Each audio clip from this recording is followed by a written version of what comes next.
This video was not only unasked for, unrequested, as long as unnecessary, but I'm simply doing it because I need to feel like I have, like, my feelings for Outer Banks season 2 are valid, and I need to hear other people's thoughts so I make sure I'm not losing it. Hi everybody, I'm back, and Outer Banks season 2 literally just dropped less than 2 weeks ago, and I finished the entire season in a day and a half, and I have some thoughts. So basically what I'm going to be doing in this video is going over the characters along with the episodes after that, and then just my overall thoughts of this season and how I feel about what it was and what it was not, because it wasn't a lot of things. If you haven't watched Outer Banks season 2, this video is one big fat ass spoiler, and I mean spoilers.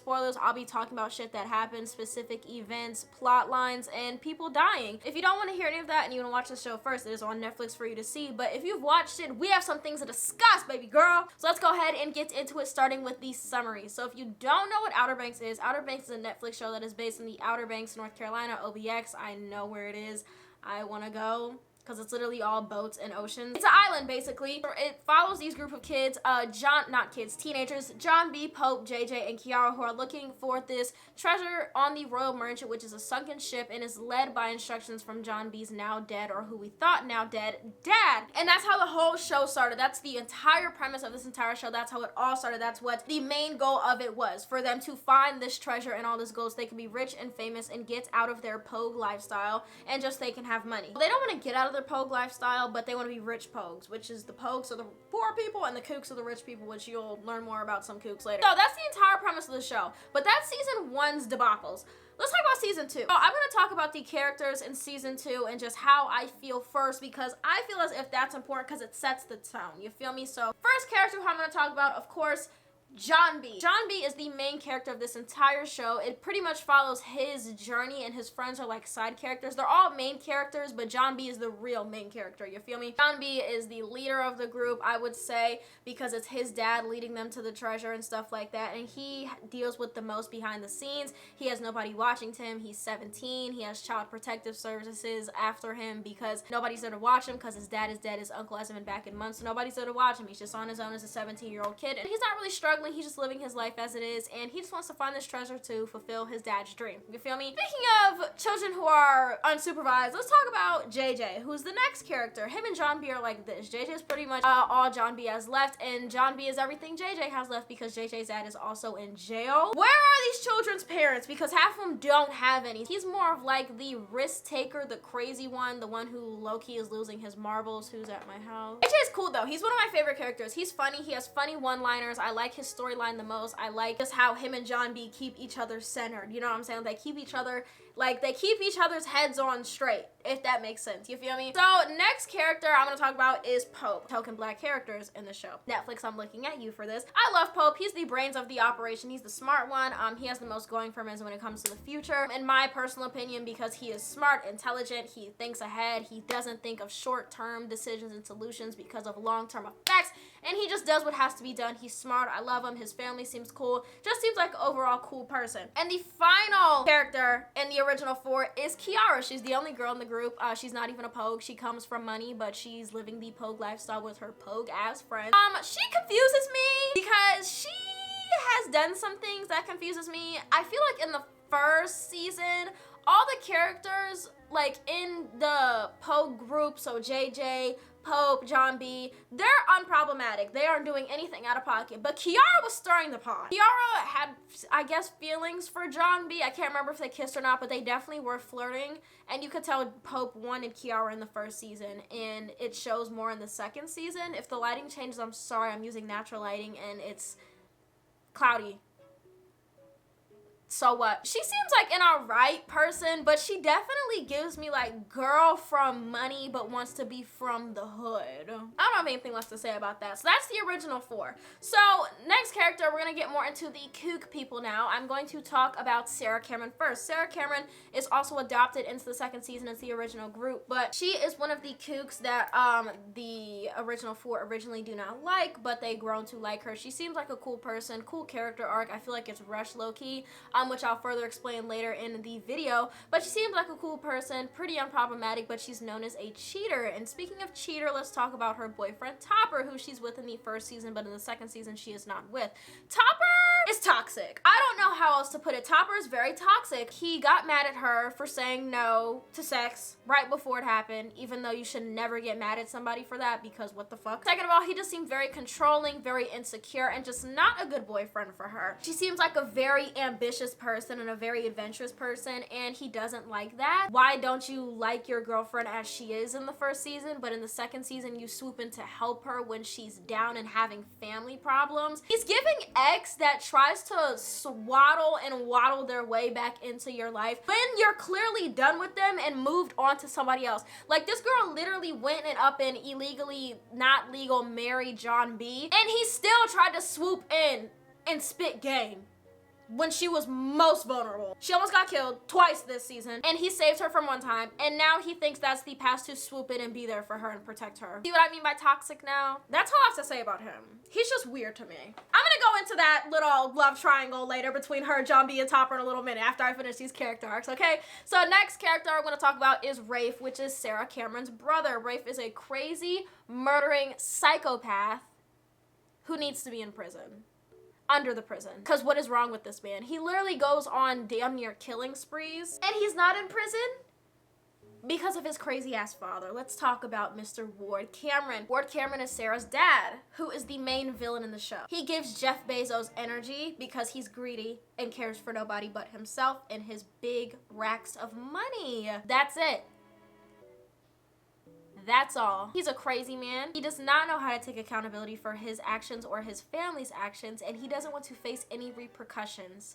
But he wants to pin his actions of him and his son onto a child who had nothing to do with what was going on. R.I.P. the sheriff. I shot the sheriff, but he couldn't shoot the deputy. Mr. Ward is the perfect example of white cis man privilege in America because he pays off the police department multiple times to keep the case covered up and the evidence hidden, and people for them to shut their mouth about what happened and who died on the road because of his son. I love a ride or die parent, but you have to admit when your son is wrong and crazy and he needs help. Last character I want to talk about, my bitch Cleo. I love Cleo. I loved her in the first couple episodes. I fell in love with the first couple episodes. She's tough, girl boss, girl power, love to see it. She's a very cool character. She stands her ground, and I love the dynamic her, John B, and Sarah have when they're in the Bahamas and they're trying to get their goal. Something I do want to talk about, two more characters I do want to mention are the two black men from the first couple episodes. I did like them, just not when they were threatening my homies. Cleo in the show said that it got hot with the police and she couldn't find them after, so I guess we just had to assume that they died, but like, we had to assume that they just died, but like, why? Why couldn't they all just get reconnected like they did with Cleo at the end of the season, which I loved, by the way. I don't understand, like, why? Like, I wanted to see all of you win, but I guess you can't win them all. So the first couple episodes are going back and forth between OBX, Outer Banks, North Carolina, and the Bahamas, Nassau specifically, because Sarah Cameron and John B went to the Bahamas because of something that happened at the last season. Just watch the last season. And their friends think they're dead. So we found out they're alive and they're in the Bahamas, and they are basically homeless in the Bahamas, running from people who are trying to get them for a reward so they can get money because they're wanted. Find that the treasure's at the Sarah Cameron vacation house in the Bahamas, and John B tries to rob it. They get caught. It's a whole shebang. Of course it is, because John B does nothing but stir trouble. And basically the whole thing is that they're in the Bahamas trying to get this gold. They literally plan to do an armed robbery when Ward and Rafe go to... What the hell? Oh, it's fuzz. Bitch, I thought it was a bug. So, John B, Sarah Cameron, Cleo, and the two other men I forgot the names of literally plan to do an armed robbery so they can get their rightful gold, because it is in John B's name because his dad found it, but the Ward man took it. And they go through this whole thing. Sarah Cameron gets shot, damn near dies. John B's about to have a heart attack because the love of his life is about to die, just for her to not die. And then they end up with no money. While this is all happening, Pope, JJ, and Kiara are trying to pin Ward for killing the man, which he took part in. Rafe killed the man, and they're trying to prove that he did. They got it on tape, mentioning that he's hiding evidence and paying people off just for Pope to drop it, because Kiara screamed murder at him when they were snooping, and then they were fumbling, and Pope dropped the tape.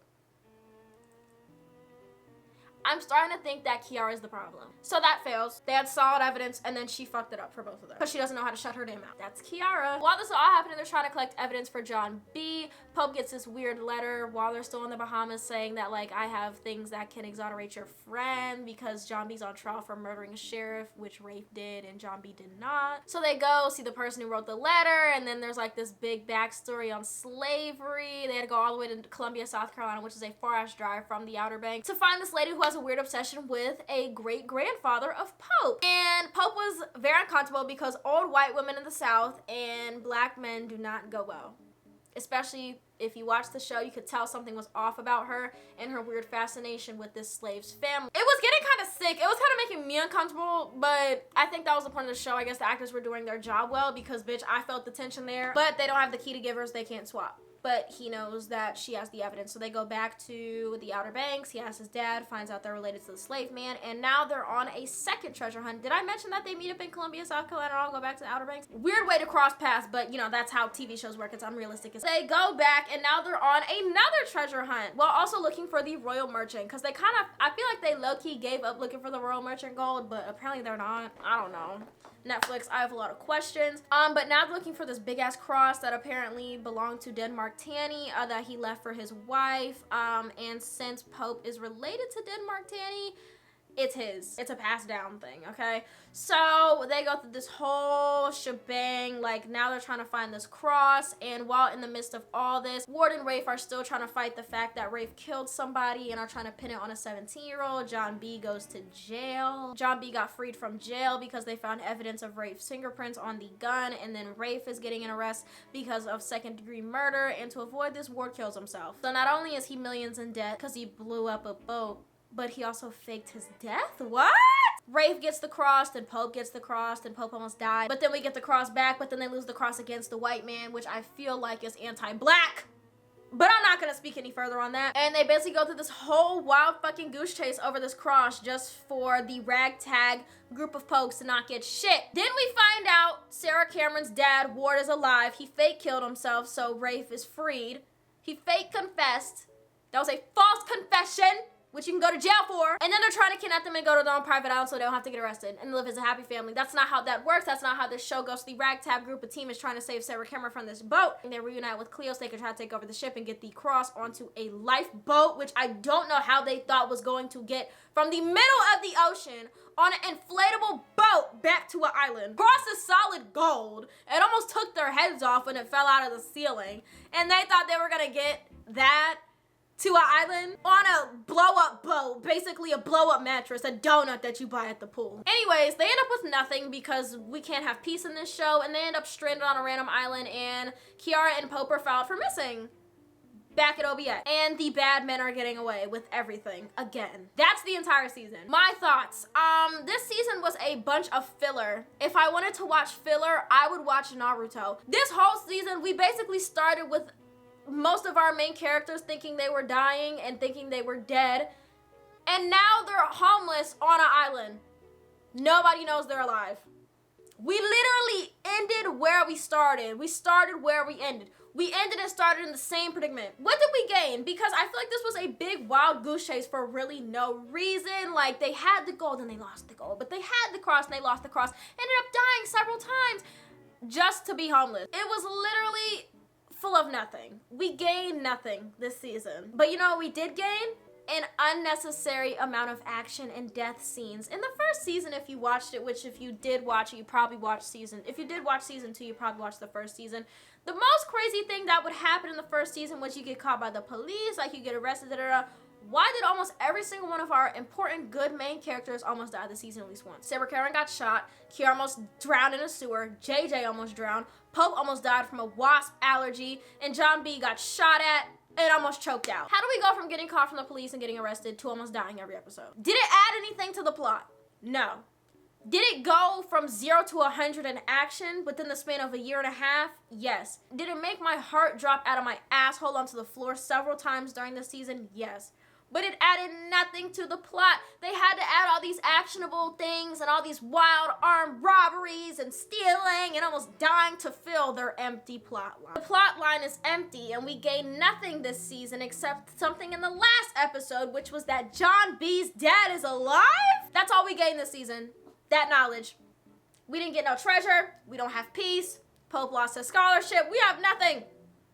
Nothing! Purposefully added more shocking things to fill their empty plot. Because their plot was so empty, we had to give them plot twist. And since they're so money hungry, they dragged it on to another season, which is why it was such an empty filler season, because they wanted to be greedy. They could have ended the show after the second season, maybe a third season if the plot moved along a little faster. But it did not. We started in a certain place, we ended right where we started. And now I'm sick. The plot twists they added this season were sick, corny, sick, twisted people. The man killing himself and ended up being alive, we've seen it 1,000 times. The only few black characters in the show are related to a slave. I'm so happy for a black family to have a plot line, but for them not to have that cross at the end of the season just seems anti-black. Why would you give them nothing? You gave them so much, and then you took it all away and gave it to the Jeff Bezos wannabe and the psychotic son. And finally, I want to talk about the relationships in this show, because I have some shit to say. This whole Kiara wanting John B, then she sleeps with Pope, then she wants to be friends, and then she's kind of flirting with JJ but can't stand JJ, is sick and twisted. I need her as a person to sit there and reflect on what she wants. Because she was with Pope. Was it because she thought John B died and she wanted somebody? We don't know. She flirted with John B season 1. She was with Pope season 2. She slept with Pope, wanted to be friends. Then JJ just automatically started getting on her nerves. Why were they beefing so much in this show? Kiara and JJ, so much tension all the time. I think they're gonna have sex. Speaking of love triangles, Topper, Sarah Cameron, John B. What the fuck is going on with that? She married John B. Topper took care of her when her brother almost strangled her and drowned her. And then all of a sudden, he's always there to take care of her when her dad dies, when she's crying on the port. He's standing there looking like a doofus, while another man is comforting your quote-unquote wife. Topper is toxic. He is that ex that weasels his way back into your life when things are bad because you're vulnerable. And he's not slick, because we can see right through that shit. Blonde hair, blue eyes, isn't tricking no one. We see you, and it's sick. I don't remember if we saw JJ's dad anytime during the first season, but if we did, I don't remember. We saw him in the second season. He's a creep. The relationship between Pope and his dad, love that. They seem very cool, brother, son, you know, kind of. I feel like Pope had more of a coming of age plot line this season, and I really love that for him because I feel like he didn't get any of the shine in the last season. And I feel like them giving him his own little storyline, which is still kind of anti-black in my opinion, is nice. But they need to give us something, because them always getting something and losing it is getting old. And I need them to get it together. Overall, final thoughts.